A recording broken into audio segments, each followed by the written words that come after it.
आज शादियों में दिखावे के चक्कर में, अमीर लोगों की शरीकत करने के चक्कर में, अमीर लोगों को दिखाने के चक्कर में गरीब लोग कर्ज लेकर के बड़ी बड़ी शादियां करने की कोशिश करते हैं।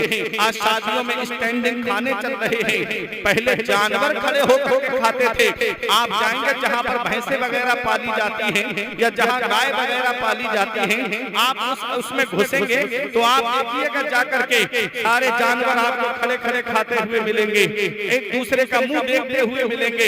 आज इंसान भी वही तरीका अपना रहा है। अल्लाह ने इसे अशरफुल मखलूकात बनाया, अल्लाह ने इसको इंसान बनाया।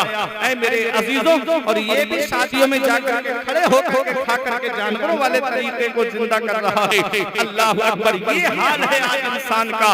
खाना तो बैठ के खाना चाहिए था, दस्तरखान बिछा के खाना चाहिए था, और तरीका कौन सा अपनाया? खड़े होकर के जो जानवरों का तरीका है उस तरीके को अपनाया आज के मुसलमान ने। अल्लाह अकबर, क्या जवाब दोगे पैगंबर इस्लाम को? क्या जवाब दोगे मदीने वाले मुस्तफा को?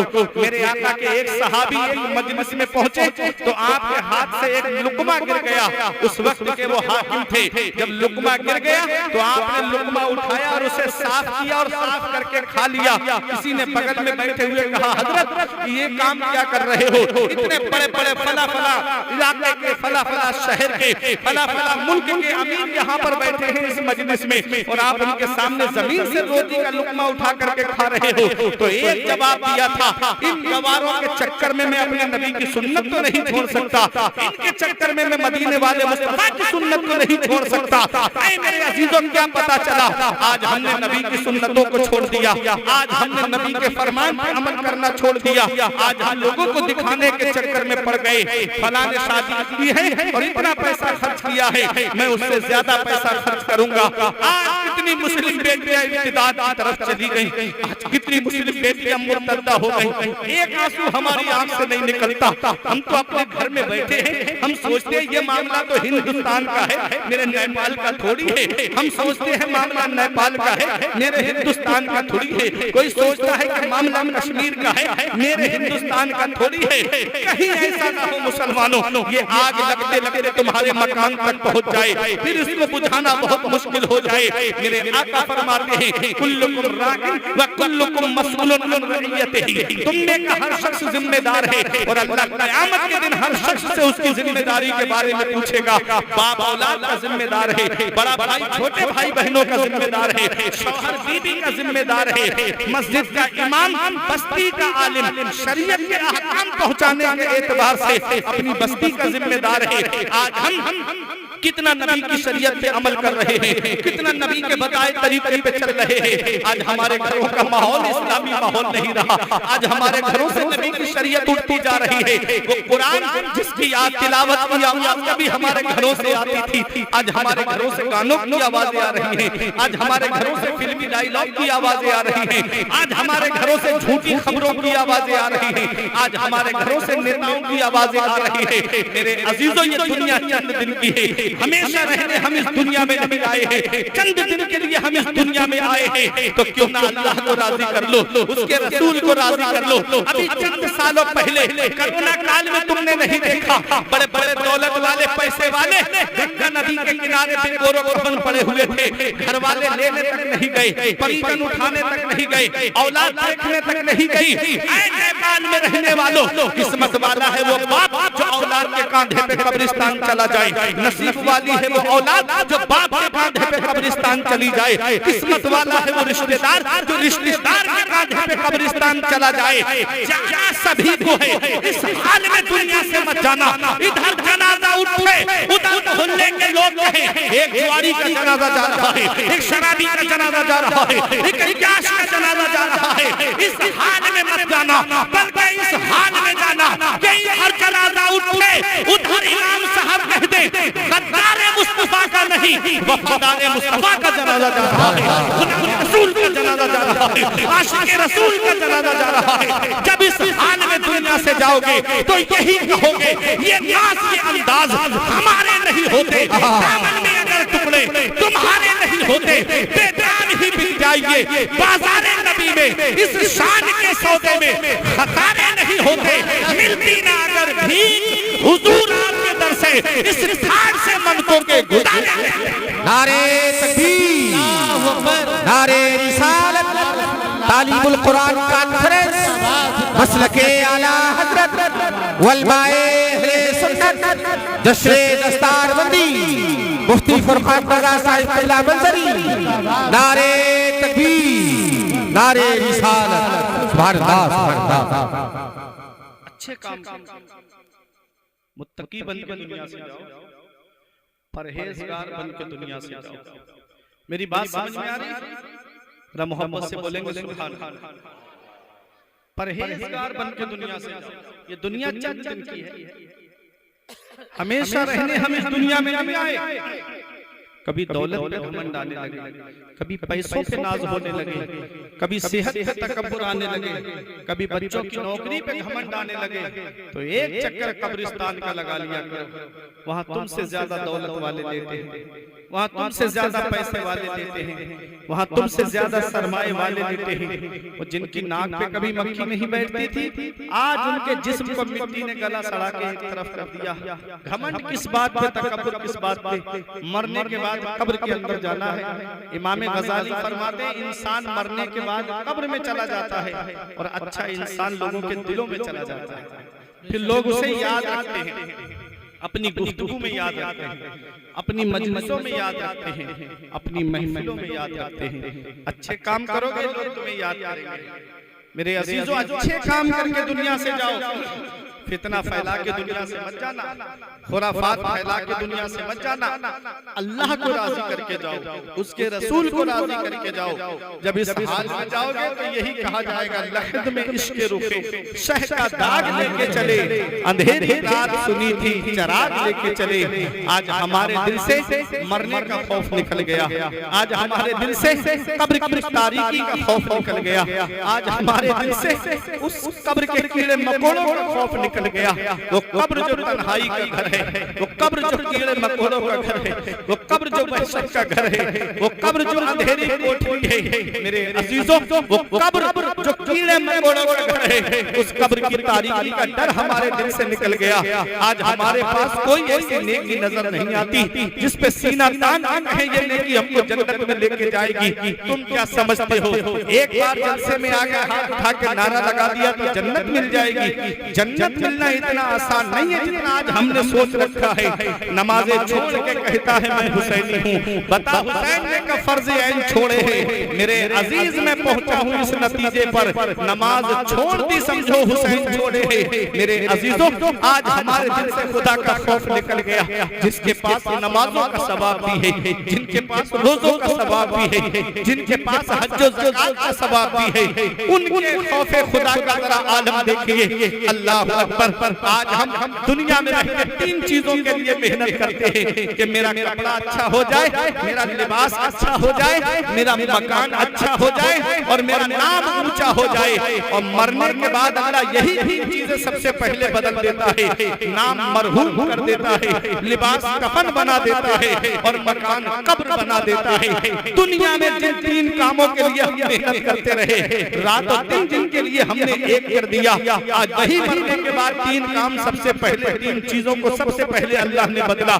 नाम मरहूम बना दिया, लिबास कफन बना दिया और मकान कब्र बना दी। तो मेरे अजीजों, अच्छे काम करके जाओ दुनिया से, मुत्तकी बन के जाओ दुनिया से, परहेजगार बन के जाओ दुनिया से। आज खौफे खुदा हमारे दिल से निकल गया। जिस इमाम आजम अबू हनीफा के हम मुक़ल्लिद हैं, मसाइल शरइया में हम जिस इमाम की पैरवी करते हैं, तुमने सुना है वो इमाम कौन है? इमाम आजम अबू हनीफा। उनका खौफे खुदा क्या है? उनका खौफे खुदा आप जरा देखिएगा। शायर अहले सुन्नत जुबैर रज़ा हस्सानी मुरादाबादी की आमद हो गई है। मैंने उनका तारुफ करा दिया। नारे तकबीर, नारे रिसालत, वलमाए अहले सुन्नत, शायर अहले सुन्नत जुबैर रज़ा हस्सानी, शायर अहले सुन्नत जुबैर रज़ा हस्सानी। नारे तकबीर, नारे रिसालत। जिस इमाम के हम मुक़ल्लिद हैं, इमाम आज़म अबू हनीफा, उनका खौफ खुदा देखिए आप। उनकी परहेजगारी देखिए आप, उनका तकवा देखिए आप। वो इमाम आजम अबू हनीफा, इमाम आजम अबू हनीफा रमजान शरीफ के महीने में 62 मरतबा कुरान पाक का खत्म शरीफ फरमाते थे। वो इमाम आजम अबू हनीफा जिन्होंने 30 साल लगातार रोजे रखे, वो इमाम आजम अबू हनीफा जिन्होंने 40 साल इस हाल में गुजारे कि ईशा के वुजू से फजर की नमाज पढ़ी, पूरी रात अल्लाह की इबादत।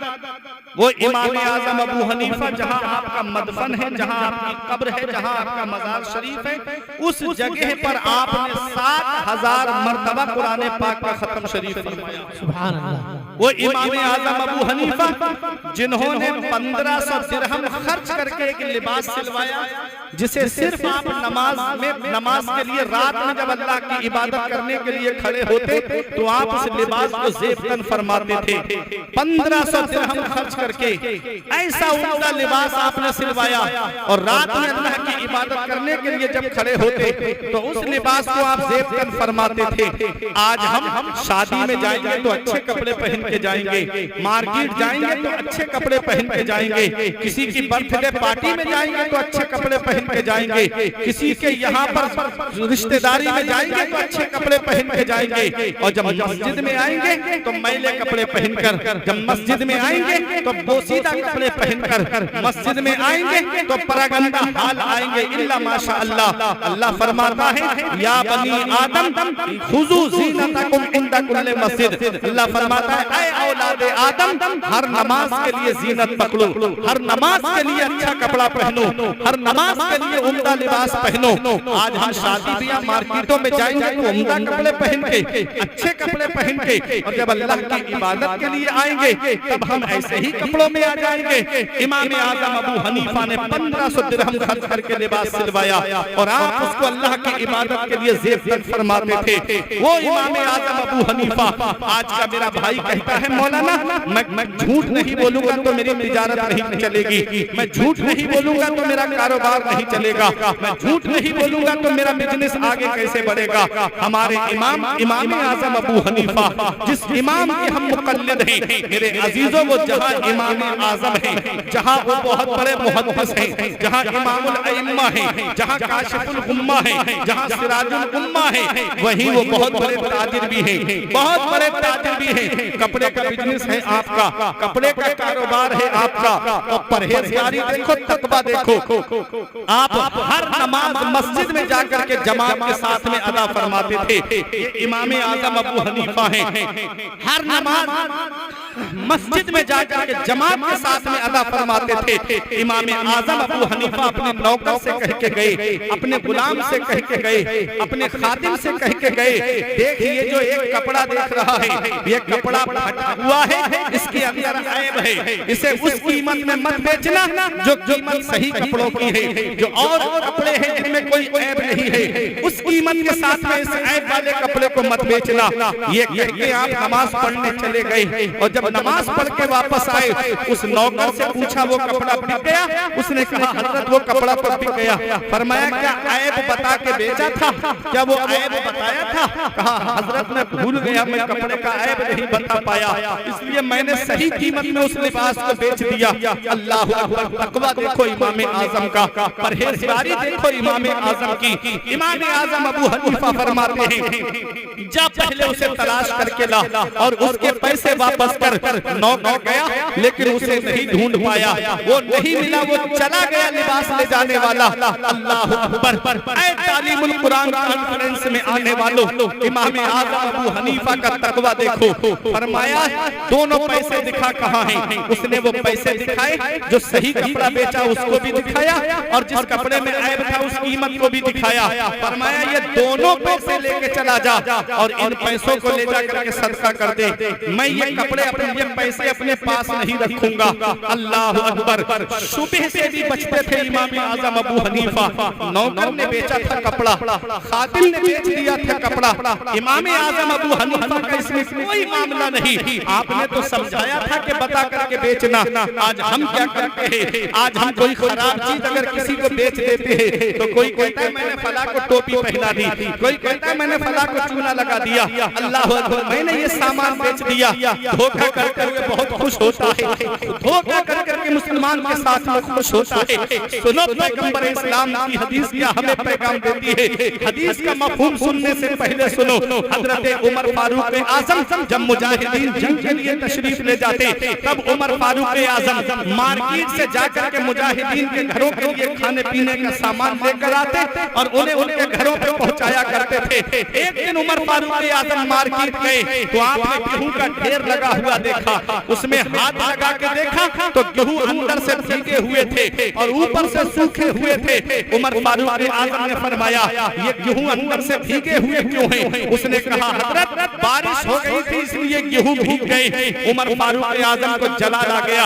इरशाद फरमाया कैसी बारिश हुई थी कि ऊपर के गेहूं सूखे रहे, नीचे के गेहूं भीग गए। उसके बाद फरमाते हैं खबरदार खबरदार, पैगंबर इस्लाम ने इरशाद फरमाया है ग्राहक को धोखा ना दो, ग्राहक को धोखा ना दो, उसको ऐब बता करके सामान का बेचो। अल्लाह अकबर, मैंने मफहूम बताया है इसका।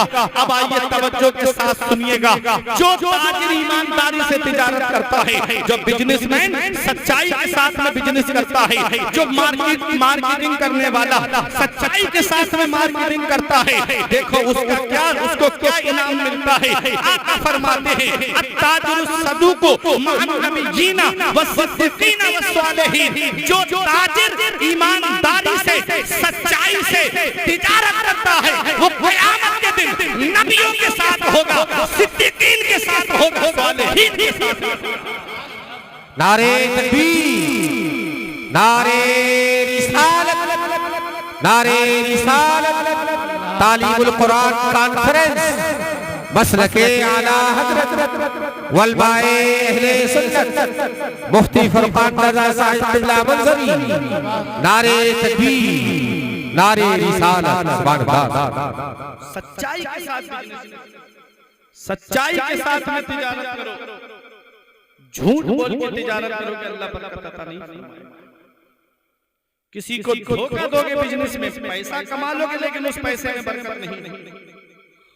अल्लाह बरकत देने वाला है, वो राज़िक है, गिज़ाकिनों को देता है, वो पत्थर में भटकता फिरता है इंसान को रोजी के चक्कर में, उड़ाने भर हवाओं में या लगा गोते समंदर में, मिलेगा बस वही जितना के लिखा है मुकद्दर।